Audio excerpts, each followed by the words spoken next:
Two people now currently occupied the office of Konohagakure's village leader at this time, the young blonde-haired and whiskered boy Uzumaki Naruto, and Sarutobi Hiruzen, the third Hokage himself. The boy was sitting in a chair in front of the Hokage's giant wooden desk, looking exhausted and about to nod off to sleep, having been kept from his precious bed all night due to Hiruzen's incessant questions. The old man himself was sitting behind his desk, his elbows resting on it as he rubbed his temples and kept his eyes trained on his surrogate grandson.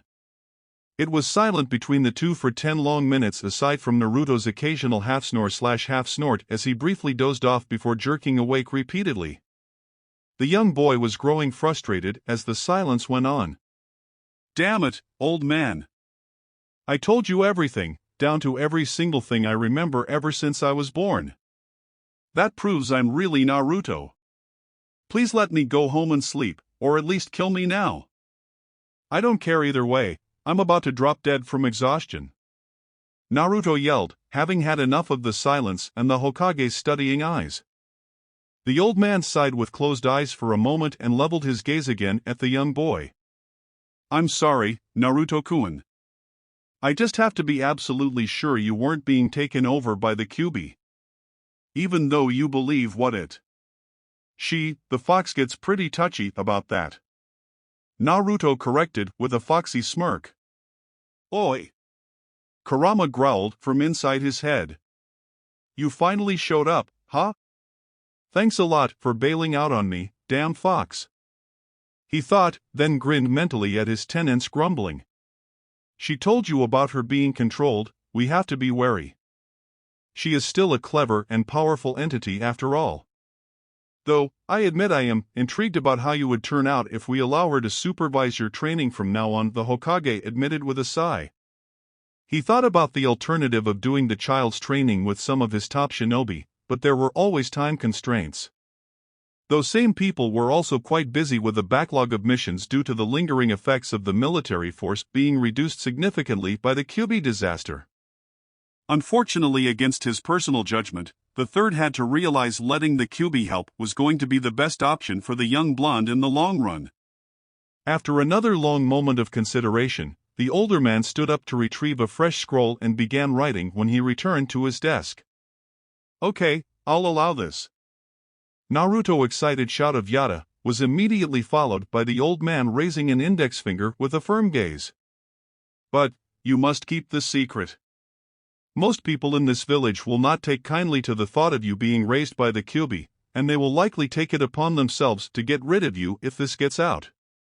You may confide in people you truly trust, but I'd still be very selective about that too if I were you," he warned as he continued to scribble in the scroll. "For now, you should work on your physical conditioning and learn to open up your chakra network for molding until you begin your academy career.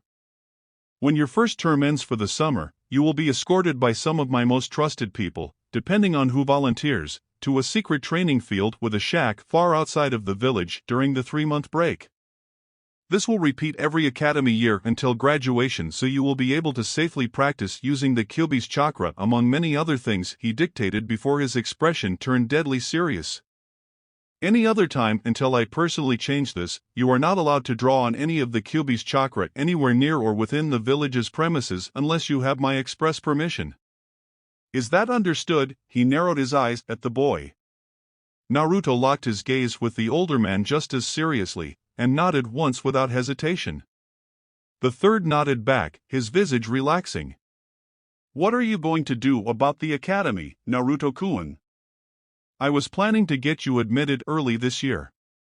You should put off going to the academy for this year at least. You need a lot of physical and chakra training to be able to use my chakra without hurting yourself initially. At this rate, it will take about a year and a half before I think you would be ready, which is right when the first 3-month break next year should occur," Kurama suggested. "I think I'll wait on that for now if that's okay with you, Hokage Gigi. I'll join whenever my friends enroll, and they said they're waiting till next year," Naruto replied after a moment's thought. The old man nodded with an understanding smile. "Let me add that, for now, I would be happy to help provide you with training aids, some low-level jutsu scrolls, and some weapons should you need them in the future. Just come to me and we'll discuss any of that," okay? He got a happy nod before continuing. For now you will be allowed access to Training Ground 42 since no one is using that. However, you will need a special permit since you are not a shinobi yet. The Hokage finished writing in the scroll and called for an ANBU to appear. Take this to Commander Dragon, please, the third commanded, and the masked nin saluted as he took the scroll and disappeared in a swirl of smoke. I need to learn that, the boy bounced excitedly in his chair while the Hokage chuckled. Naruto, ask the old fart if that training field will have some steep cliffs for climbing. Kurama suddenly spoke, and Naruto reluctantly relayed what the fox asked, having a bad feeling about this. Despite his misgivings, Hiruzen had to smile. That fox knew what she was doing, after all. Yes, there is a large and deep ravine that should suit what you are looking for, Kyubi-san. I will be sure to include a little something with the training aids when you are ready to have Naruto-kun start on that, the Hokage replied for the fox's benefit. Naruto was confused and somewhat scared as he saw his surrogate grandfather's knowing smile, and he could feel the fox inside him grin wide in response. The third cleared his voice. I apologize for keeping you here this long, Naruto-kun. I will let you get on your way now, since I have things to take care of in regard to the kidnapping attempt last night. You also need to recover your health, so come back in 3 days for your permit. Have a good day, he stated with a polite dismissal. The blonde boy just nodded with a grin and quickly ran out of the room with a wave. The god of shinobi sighed tiredly as he turned in his chair to look out over his village through the large window behind the desk. He knew the entire village would be buzzing loudly when the news of the Hyuga kidnapping attempt reached everyone. What are you going to do now, Iai-san? Naruto. So, what do I do? Naruto thought as he sped through the streets toward his apartment, a little embarrassed with getting stares from the villagers this time. He was still topless after he lost his shirt last night, after all. As the old fart said, you need rest. Just get something to eat that's not ramen and get to sleep all day and night. We will get started on organizing your training tomorrow morning. Kurama spoke thoughtfully. Naruto was a little crestfallen since he wanted to get started right away and he wasn't actually feeling tired, but he'd trust her.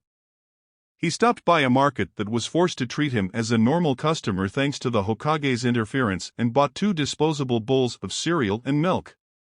Arriving home, he quickly ate then dived onto his bed, already asleep as soon as his head hit the pillow. He hadn't realized just how close to extreme exhaustion he was. Kumo Raikage's office.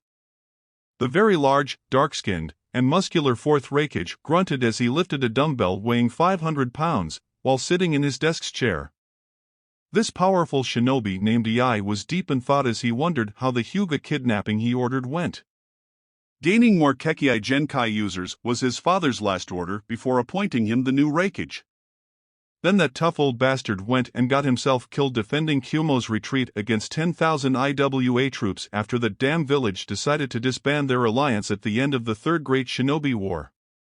Iai did not have his now-deceased father's obsession with getting more Kekkei Genkai users to increase Kumo's might, but he had to admit he was curious about what adding the abilities of the famed Byakugan could do for his military. Kumo was not well known for its sensing and tracking capabilities. Hell, Iai only found just one amazing sensor in Shia from the latest crop of shinobi coming out since the last Great War. When this peace treaty negotiation came up, the Raikage decided to take a chance and made the order to sneak one of his retired Jonin into Konoha as an ambassador. Now all he could do was to just wait for any news to come back to him. There was urgent knocking at the office's door. Iai carefully put the dumbbell down onto the floor, which creaked loudly under the weight, since he didn't want to get berated by his lovely new secretary for destroying his office again. After a loud grunt of enter, a Chunin in charge of the messenger hawks burst in, breathing hard with a scroll in hand. Raikage-sama, there's bad news from Konoha. What? The Raikage growled as he rose to his feet and moved to the Chunin. Snatching the offered scroll and opening it quickly, he began reading. His mood began to darken with each line he read and, upon reaching the end, crushed the scroll in his closed and trembling fist. He then growled in rage as he slammed one of his massive fists into his desk. The strike easily obliterated it into splinters. The Chunin stood stock still, as if making a single movement would alert the enraged Reikage to his presence, but I only took a deep breath while the dust from the desk cleared and took a moment to think.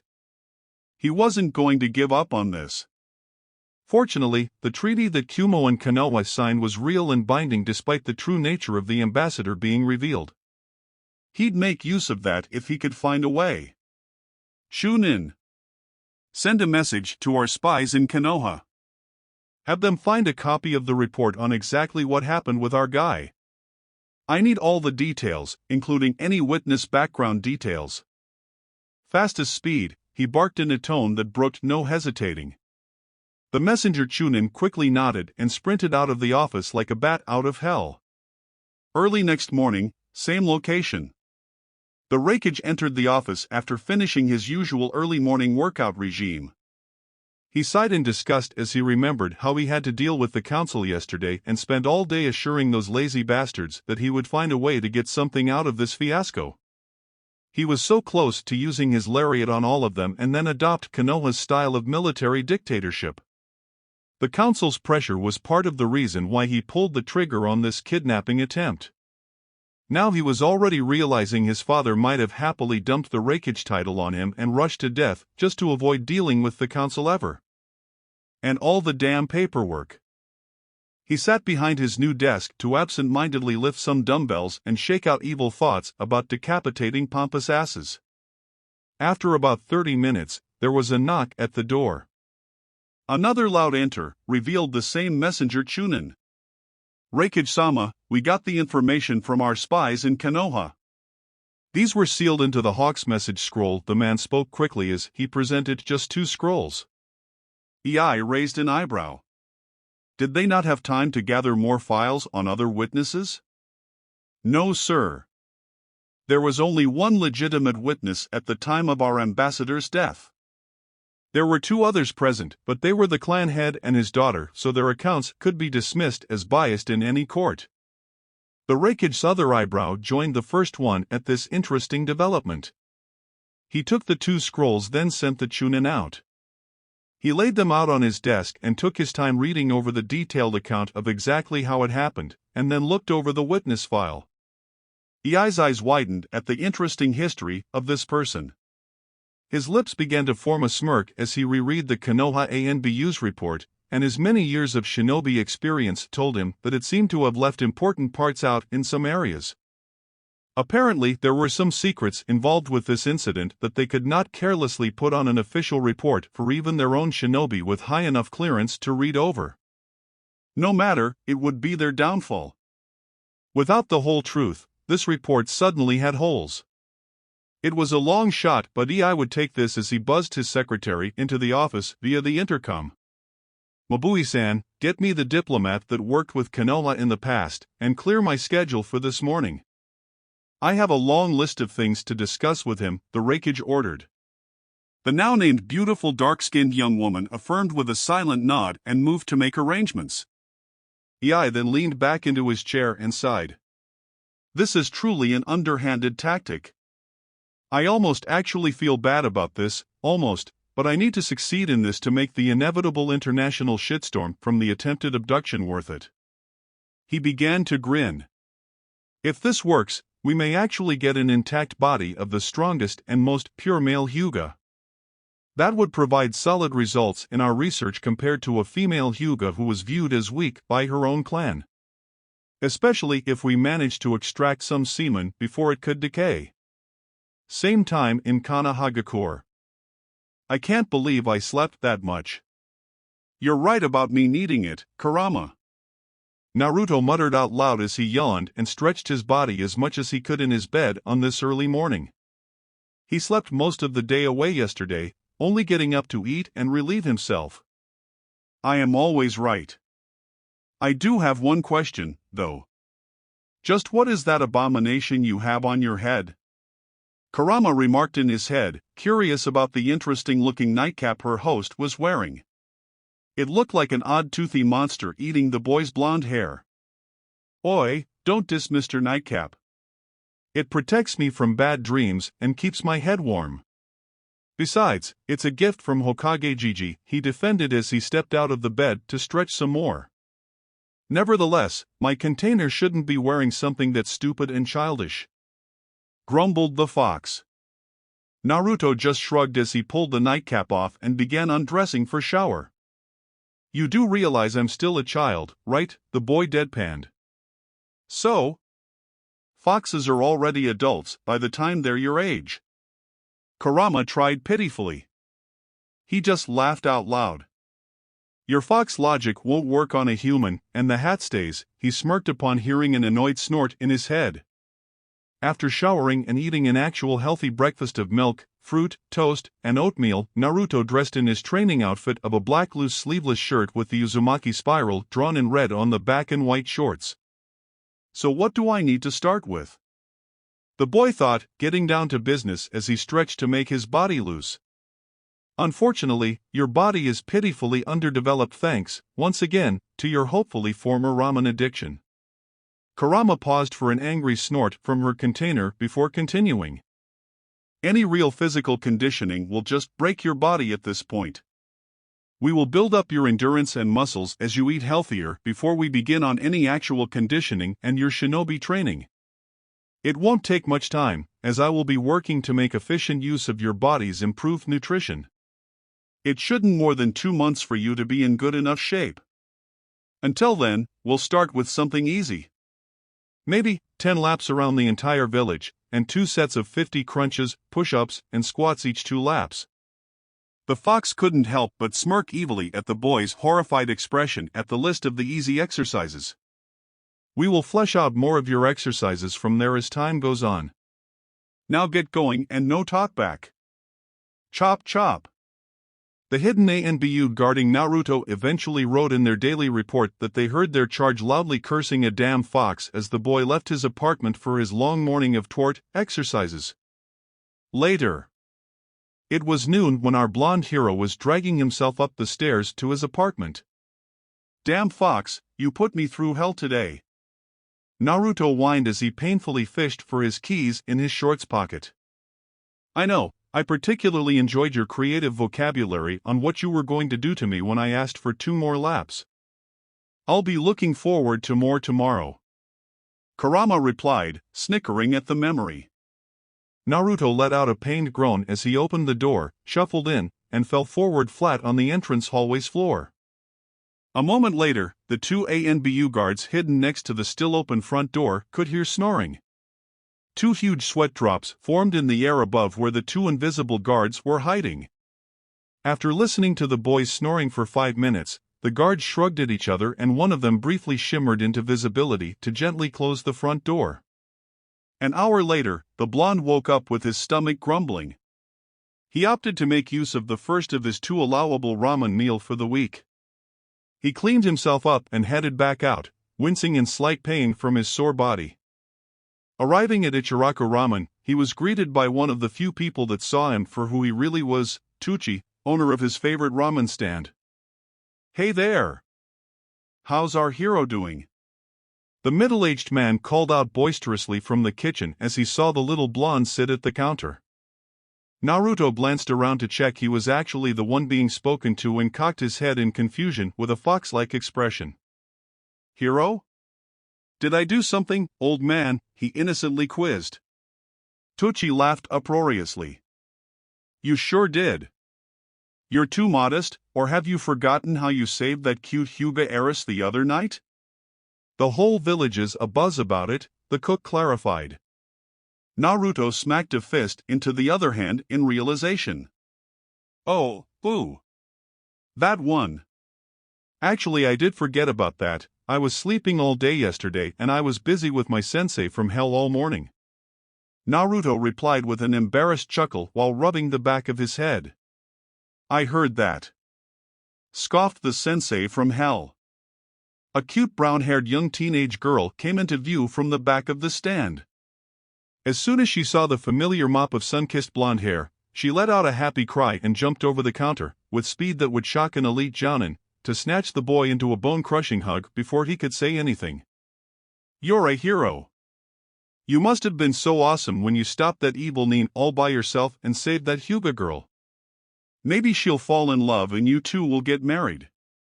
The cute waitress rambled on as she squeezed her little brother figure harder. "Ayam-chan, you're killing our favorite customer, you know," the amused Tucci pointed out to his daughter. "Huh," was her reply before she looked down to see the poor boy's blue face suffocating between her already budding breasts. She yelped and pulled Naruto away from her chest before apologizing sheepishly. Naruto took in a breath and chuckled at Ayam, his sister figure, who also saw him for who he was instead of the Kyuubi. "It was no big deal, Ayam-chan. I just happened to be in the right place at the right time," Naruto replied shyly with a hand on the back of his head before continuing. "Why would anyone want to marry me though? I have the dash." He quickly clapped a hand over his mouth at the slip. Tucci and Ayam caught on and were stunned. "Moron," Naruto's inner voice grumbled. You know now," the older cook leaned in to inquire carefully while Ayam looked on with a demure expression. Naruto sighed before nodding, and heavy silence fell on them for an uncomfortable moment before Tucci smiled broadly. "Don't worry, what happened with the Hyuga clan is only the beginning. Some of the villagers are beginning to form new opinions of you, and it won't be long before everyone sees you for who you truly are. If you keep this up when you grow up, I wouldn't be surprised if you have many friends, and likely many girlfriends." The old man spoke the last part with a small perverted grin and laughed, before Ayam lightly conked him on the head with a ladle. "Don't pay attention to him, even though it's true you'll be breaking many girls' hearts everywhere you go when you're older," Ayam slyly said with a teasing smirk. Naruto looked horrified. "Why would I do that? It'll kill them if I break their hearts." His childish misunderstanding caused both Ikarakus to laugh uproariously, and it took them a while to settle down before asking an embarrassed blonde for his order. He felt better immediately when he was told it was on the house for his heroics. After eating 3 bowls, he wondered for a minute about what he was going to do today. "Maybe I should stop by the Naras and see if Shika's home," Naruto thought before jumping off the stool and walked in the direction of the clan's district, saying his goodbyes to the ramen stand owners. A 30-minute walk found Naruto speaking with the lazy-looking guards in front of the Nara compound. However, he was dismayed to discover the head family had gone out of town for a few days into the clan's giant nature reservation to catalog the deer population for research, as well as gathering supplies for medicine and other things. The blonde let out a sigh and muttered troublesome before thanking them and leaving. The Naras thought about filing for copyright infringement upon hearing their signature phrase being uttered, but found it too troublesome. On the way, he passed by the Hyuga compound's main gate and he was reminded that Hinata wanted to see him again soon. He shrugged on that thought and decided it couldn't hurt to see if she was available. Stopping in front of the gate's 2 guards, he made his request. My name's Uzumaki Naruto. I was asked by Hyuga Hinata to stop by when I recovered, and I was wondering if she was available." The 2 guards narrowed their eyes at the blonde boy and he had to hold back a gulp. Finally one of them spoke up. "Uzumaki-sama, please remain here while my colleague steps inside to inquire about your request." The one on the left spoke professionally while the other slipped inside through the gate, apparently to speak to someone. A few minutes of terse silence passed between Naruto and the remaining guard until the front gate creaked open to reveal the other guard and one more man. Hyuga Hizashi stepped up to Naruto and bowed slightly. The surprised Naruto nervously returned the bow. Hello, Hayashi-sama. We met the other night. I apologize if my stopping by here unannounced took you out of your busy schedule," Naruto respectfully said, mistaking the man in front of him for his identical twin brother, the Hyuga clan head. Hizashi could not resist an amused smirk. "My sincerest apologies, Uzumaki-sama. We have not officially met and it was dark the other night, but please do forgive the confusion. I am not Hayashi-sama, but his twin brother, Hizashi." The man paused as the boy flinched in surprise and confusion. The boy allowed himself to have a closer look and he did notice that this man was wearing a hitayate on his forehead compared to Hayashi being completely free of any headwear. I was asked to greet you and take you to our meeting hall since that is where my niece is being trained by her father. Hizashi continued as he bowed and stepped aside for Naruto to enter the compound. The blonde stayed where he was, a little nervous. Hizashi-sama, if they're busy, maybe I shouldn't bother them, the boy tried to respectfully back out. Nonsense, Uzumaki-sama. They are about to finish and Hinata-sama will have some free time afterward. In the meantime, I'd be happy to escort you until then, insisted Hizashi. Naruto reluctantly gave up and went inside with his escort. The sight Naruto saw as he entered through the gate flabbergasted him. He was immediately surrounded by a gorgeous garden on the sides and a long and thin reflecting pool forward of him. The pool was filled with beautiful and colorful koi fish, and vibrant green and white lily pads peppered the surface. The inner gardener in him squealed like a fangirl as he observed all kinds of rare plants and flowers in the garden surrounding the entrance. This was a clear display of the clan's wealth, and also their appreciation for the beauty of nature. As Naruto followed Hizashi around to the left side of the long reflecting pool, the garden opened up wide for him to see many impressive traditional Eastern-style houses littering the enormous compound. This was like a small village within Konoha. The long and narrow reflecting pool seemed to almost split the entire compound estate in two with several ornate wooden bridges allowing access to either side. However, Naruto seemed to notice the odd discrepancies between the houses on the left side of the pool and the ones on the right. He also noticed that he was being taken to a giant traditional meeting hall at the other end of the pool, opposite the main gate. Hizashi-sama.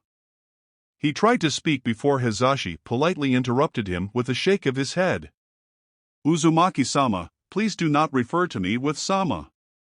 I am not the head of this clan. My brother is, he replied politely with a small smile. Okay. Hizashi-san then. I know I'm being rude asking this, but I noticed that there are a lot of small houses on this side of the pool while there are fewer on the other side, yet they're bigger and fancier. Is there a reason for that? Naruto inquired as he continued to see the differences. Hizashi smiled gently at the boy's observation.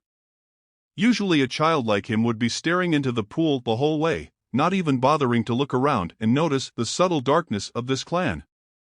Even the more mature and adult guests were only interested in the more luxurious offerings. Uzumaki-sama, since you may be coming here to visit more often, I am inclined to give you a brief history of this clan. That way, you will understand some of the things we do here. Hizashi spoke as the two walked slowly alongside the pool to the meeting hall. Since this village was founded and our clan moved here, our dojutsu, the Byakugan, was revered about as much as the Uchiha clan's Sharingan. In the beginning, we had to deal with our enemies trying to capture members of this clan to put the Byakugan to their own use, which is what you just saw happen with the Kumo the other night. Almost immediately, the clan leaders of that time came up with a seal. It would effectively protect our Byakugan from capture by permanently sealing our eyes if they were removed forcefully or death occurs. It worked brilliantly. With this method, it was almost impossible for any enemy to capture the Byakugan. It incurred a high cost, however. Hizashi paused to take a breath. Naruto was paying full attention. What cost is that? The boy wanted to know more. Total subversion for the ones who carry the seal. There are two groups in this clan, the main and the branch lines. Whoever has the seal belongs to the larger and more populous branch line of this clan. Hizashi explained as he pointed to their left at the large collection of small but well-kept houses, then pointed to their right across the pool at the more luxurious houses. Those who doesn't have the seal belong to the smaller but more powerful main line, and they are in charge of the entire clan. The main members usually are raised to control this clan, deal with politics, and other more important functions. The branch members are allowed some freedom, but they must obey whatever any main member commands.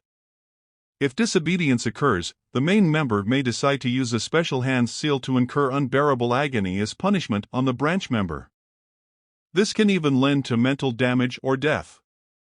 Ever since the beginning, we have been separated, the branch family forever serving and protecting the main family. Hizashi finished and glanced down to see an upset-looking Naruto. That's too cruel, no clan should have to be like that. I never had a family or a clan, but I can't imagine relatives being forced to serve me just because we were born into this. We should all be equals, he muttered with a sad expression before looking up at Hizashi. Hizashi-san, you're a main member then. I mean, your brother is the clan head, so it makes sense, right? Hizashi shook his head with a sad smile, much to Naruto's shock. I am of the branch line and I serve my brother. The seal is here.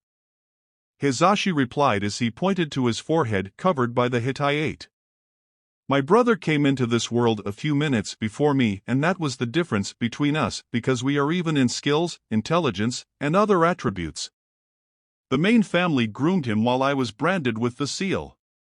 In addition, because I was a few minutes late and ended up on this side of the pool, my son, despite his potential as an incredible Hyuga prodigy, was automatically branded.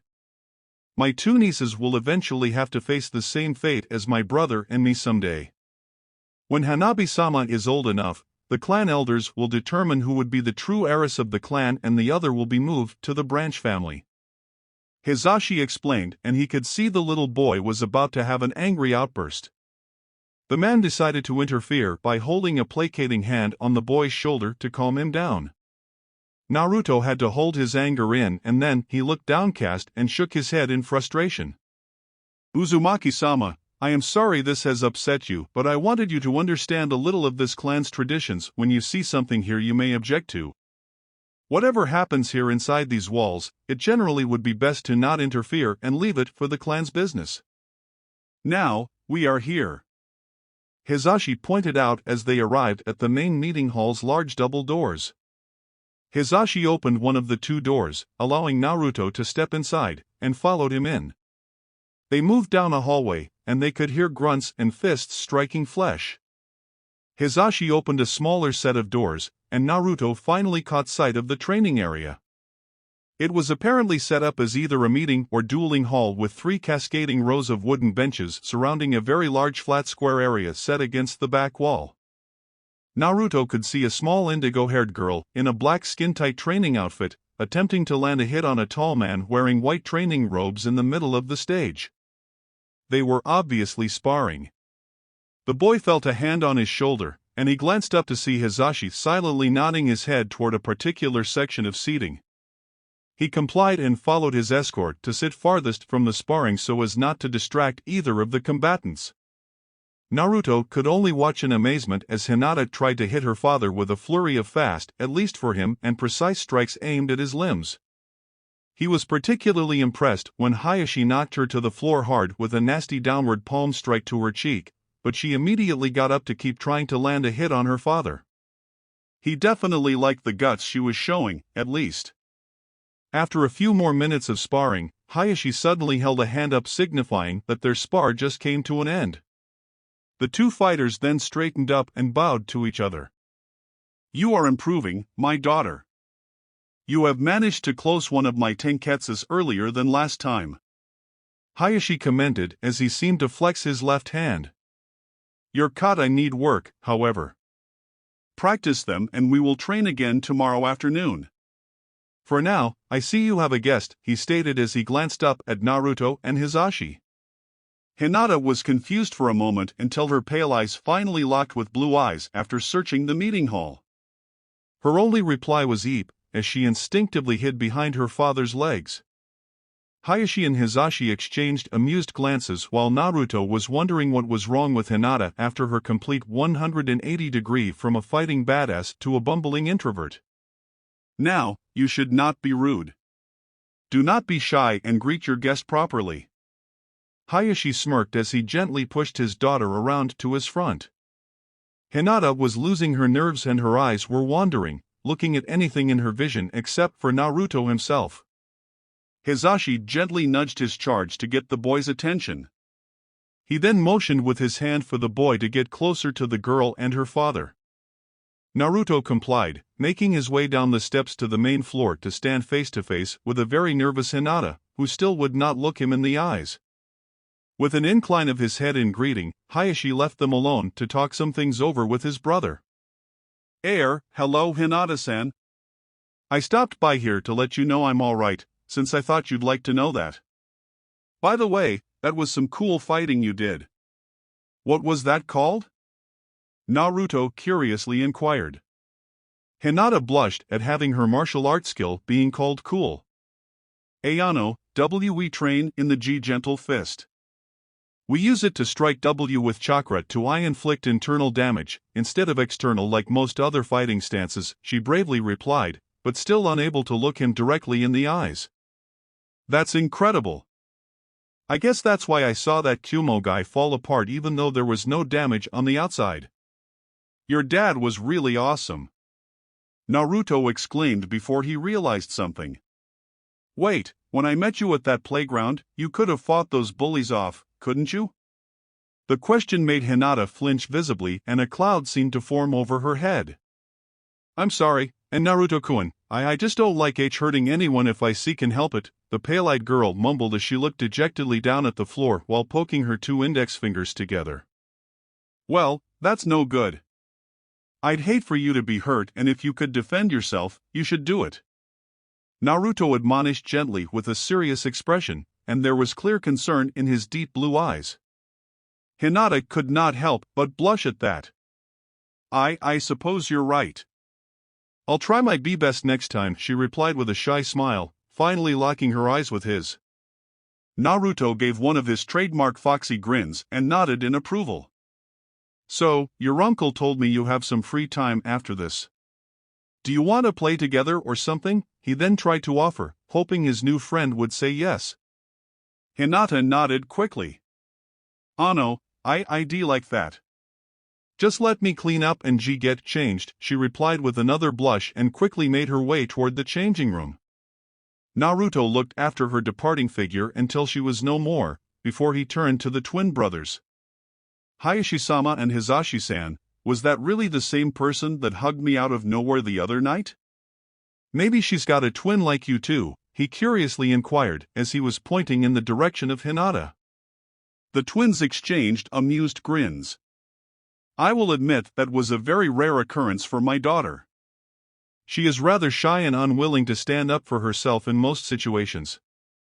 That was why I was impressed when I was told she actually made it difficult for the kidnapper before you rescued her. Hayashi admitted. The blond boy put a finger to his chin and his eyes squinted fox-like as he became deep in thought. She didn't do anything like that until she saw me sneak up behind the knee.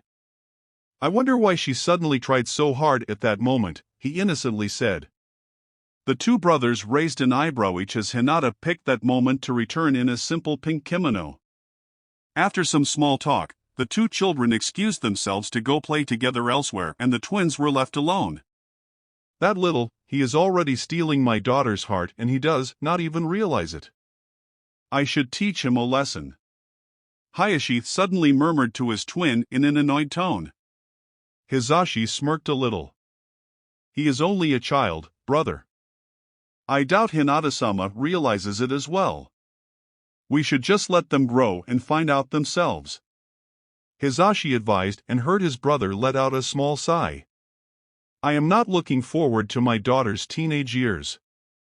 If Hinata turns out to be anything like Hitomi-chan was, she would only remain shy until she decides one day to do what it took to get and keep her man. I should not say this as her father, but I am not betting on Uzumaki-san's chastity lasting long.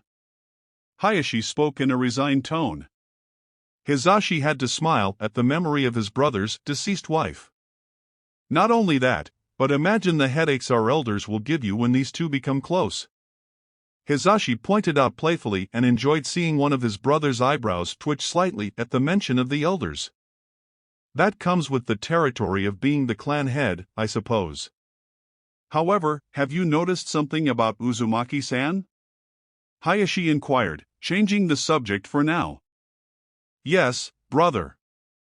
He looks like a young version of the fourth Hokage and his somewhat mischievous nature reminds me of Uzumaki Kushina. Brother! You don't suppose? Hizashi would have completely lost his calm at the implications if he weren't shocked into silence upon seeing a very rare full-blown smirk form on Hayashi's lips. He looked truly devious. If you remember, we have had good relations with Minato-san, and we were privy to the fact that he and Kushina-san were in love and secretly married. You should also remember that we have not seen Kushina-san anywhere in the village for about 6 months until the Kyuubi attack. That day, we have heard the sad news of her dying along with the fourth, on the same day young Naruto was born. It is possible that if she had been actually pregnant with that child, she would have kept any sign of showing hidden until after birth for security concerns. One last thing that could make this more believable, we knew Minato-san personally, and how could he have used someone else's newborn, even an orphan, to seal the Kyuubi? I see him trusting only his own child to carry the burden. Hayashi finished his deduction to his younger brother's growing astonishment. Brother, if that is true. Hisashi sputtered before his older brother held a hand up for silence. It is just speculation without solid evidence. We should keep this information hidden for now, at least until this could be used as a bargaining chip against the elders should they object to my daughter's growing involvement with the demon brat. They will not be able to resist the prospect of having our clan linked with the powerful traits of the lost clans of Uzumaki and Namikaze. This is all for my daughter's happiness should she wish to pursue Uzumaki-san in the future. Hisashi allowed himself to regain his composure and formed a smirk of his own at this devious plan. He was curious about something though. Brother, you seem quite convinced that Hinata-sama may choose Uzumaki-sama as her lover in the future, even though they are quite young and have just met each other, he pointed out to his older brother. Hayashi just closed his eyes and allowed a tiny grin. It may be somewhat undignified of a noble main member to speak like this. Hisashi almost snorted at this private joke between them. They never agreed with this clan's segregation and took to occasionally poking fun at that tradition. But I would have to call this a hunch. A very good one, too. Hayashi finished vaguely as his thoughts went back to when he met Hitomi at around the same age as Naruto and Hinata now. His daughter was so much like her mother it almost frightened him. 2 hours later, Naruto found himself standing outside the Hyuga compound's gate exchanging goodbyes with Hinata and Hisashi with promises of visiting again soon. As he walked away, he was happy about how things went with Hinata. She was a little weird with all the blushing and stuttering, but she was really kind and he could see himself being good friends with her. He found it funny that she was clueless about some of the games that other kids played outside the compound walls such as tag and ninja. He easily wanted tag but was rather humbled playing ninja with Hinata as she usually found him easily with her Byakugan. Note to self, don't play any kind of hiding games with any Hyuga. That aside, Naruto, did you check out that girl's body when she was training? Kurama asked from Naruto's mind, before she almost smacked herself in the face for asking such a loaded question. Yeah, what about it? Naruto replied, not catching on to anything. The fox sighed in relief that her container was still young and naive. Bless your naivete, boy. Anyway, that is how a properly developed body looks. Her clan was focused on taijutsu training and proper nutrition almost from birth. She was fast, limber, and agile. Were she so inclined, she could kick your ass 8 different ways in the first 5 seconds with the way you are right now. Kurama stated as a matter of fact. Naruto had to bitterly agree with her assessment of his current condition. In your case, you have a natural disposition toward strength rather than speed like her. That is not to say we cannot make you fast, but your physical attacks will be devastating when you can fully utilize your strength. In 2 months, we will work strength into your body but also make sure you stay as quick and agile as your body would allow. For now, just focus on your exercises until then. Naruto nodded his affirmative before he had another thought. How do you know so much about human training methods? I was not always a monster who razes villages to the ground for no good reason, you know.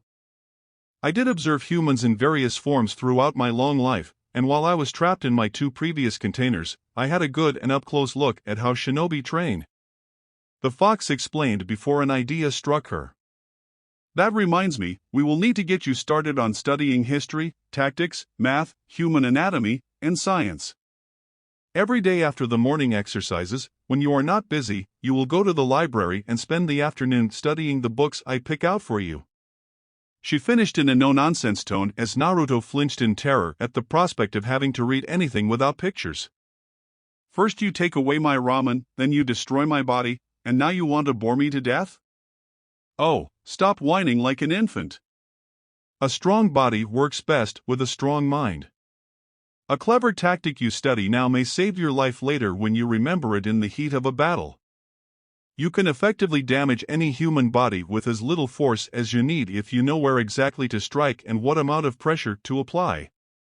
Studying famous shinobi and clans now may help you later if you ever encounter any of these shinobi or their offspring, since specialty jutsus are generally passed down. These are just few of many benefits of having knowledge." The fox lectured. Naruto didn't want to admit it at all, but he knew she was absolutely right. Besides, it's only for the first couple months as you build your body up to acceptable levels. After that we will get more practical, and you'll only have to read just 1 or 2 books per week in addition to what they may teach you in the academy." Kurama allowed. Naruto nodded in resignation as he continued the walk back home. 2 days later. The past 2 days have been quiet. The only thing even remotely exciting that happened was when Naruto was kicked out of the public library on his first visit. The Hokage immediately appeared afterward though, and kindly asked for an explanation from the terrified librarian.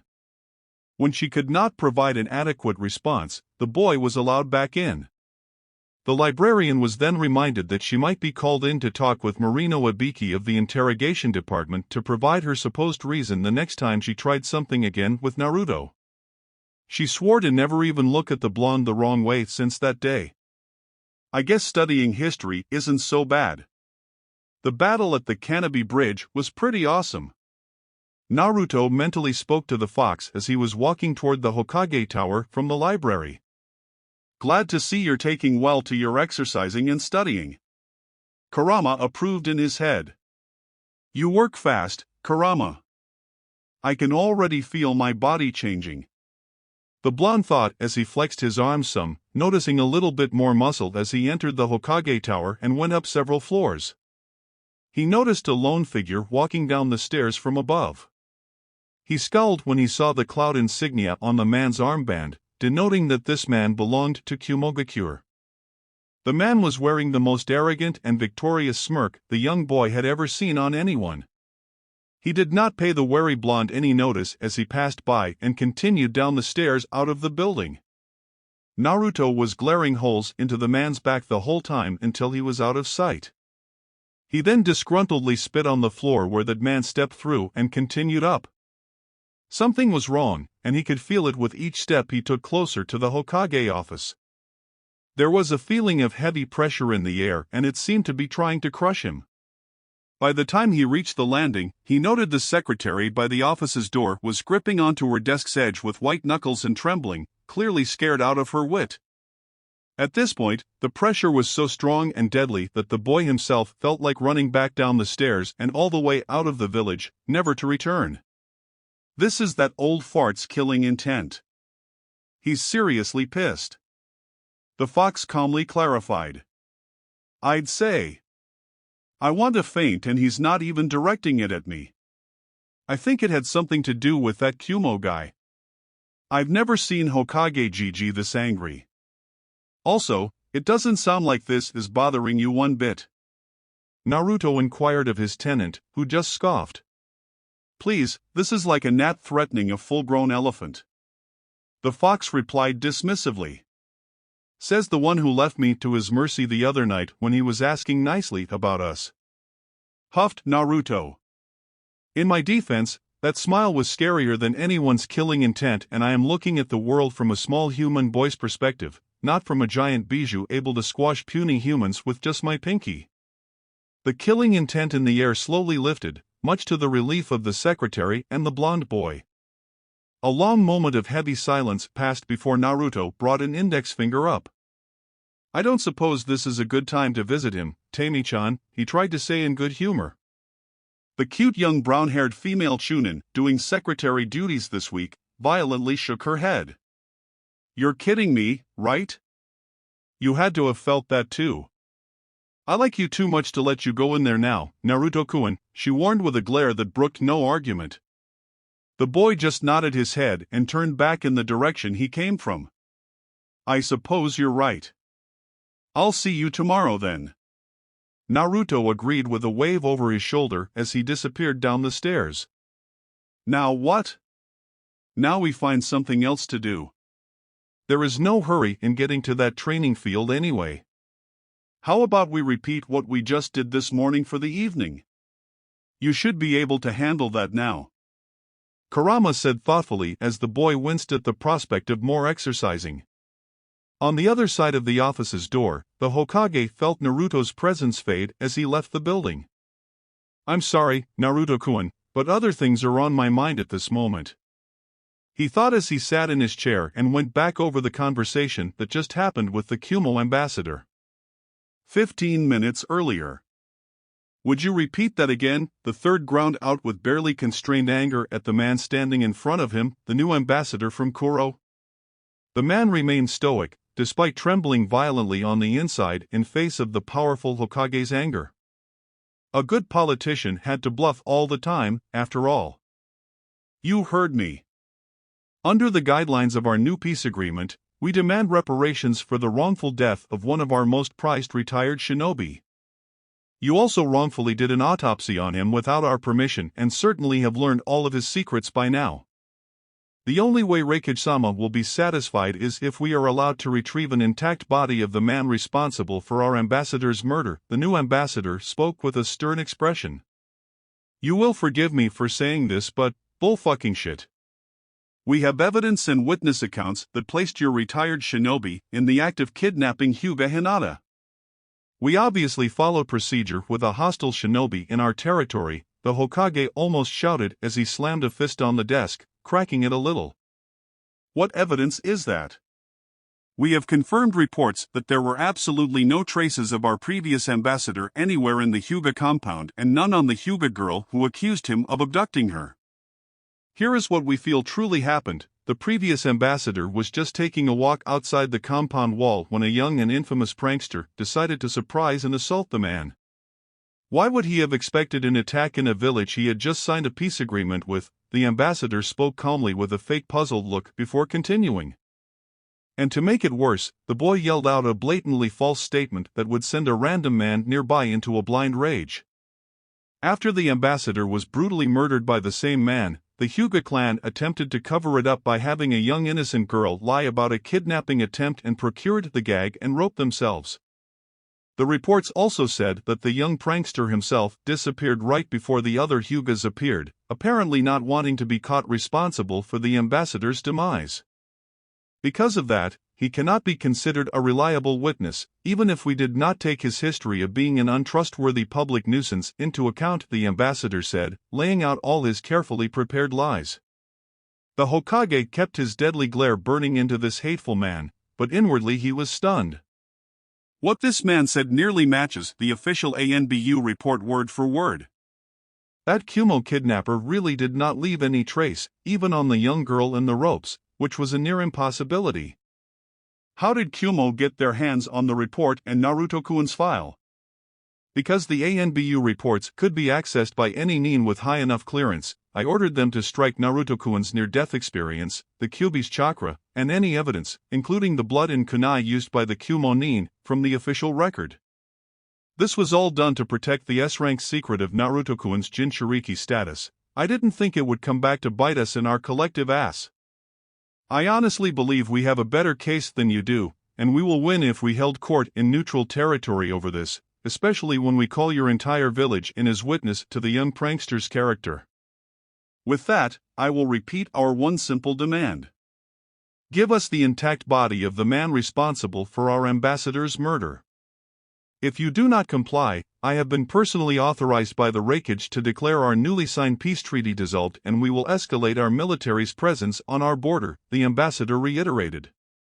You dare threaten us, the third snarled, increasing his killer intent at the ambassador, who blanched a little. We are simply doing what was required in response to the unprovoked murder of one of our most respected retired shinobi.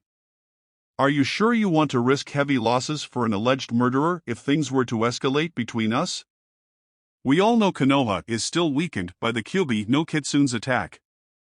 I'm also sure your current reports state that our military force is already back up to full strength after the last Great War.